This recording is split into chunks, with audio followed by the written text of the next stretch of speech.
David Cameron has hit out at past prime ministers, such as Theresa May and Gordon Brown, for their roles in frustrating the Brexit process, warning that the government just needed to get on with it. David Cameron has insisted that the UK government must be allowed to get on with Brexit negotiations in order to secure a successful deal. The former Prime Minister had been confronted on BBC Radio 4 over his reluctance to play a part in the national debate. Unlike his predecessors and direct successor, Mr. Cameron warned that it was unhelpful for Boris Johnson's Brexit process to be interrupted by past leaders like Theresa May or Tony Blair. He told the Today Show, "I sort of take a general view that being Prime Minister is an incredibly difficult job. It's made even more difficult if your predecessors give a running commentary on it. I have said what I think about the internal market bill. The reason I've perhaps been less forthright is that, as I see it, we're involved in a vitally important negotiation to get a Brexit deal." Mr. Cameron continued,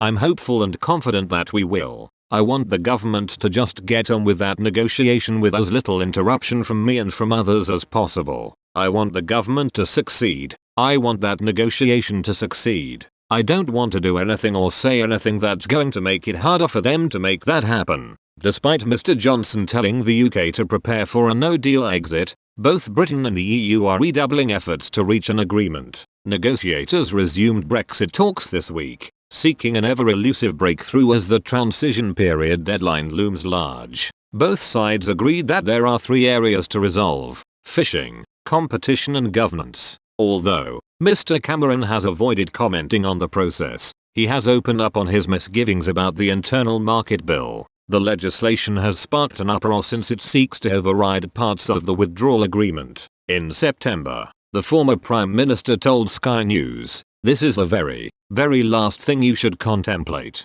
The bigger picture here is we are in a vital negotiation with the European Union to get a deal. I think we have to keep that context, that big prize, in mind, and that's why I've perhaps held back on saying more up until now."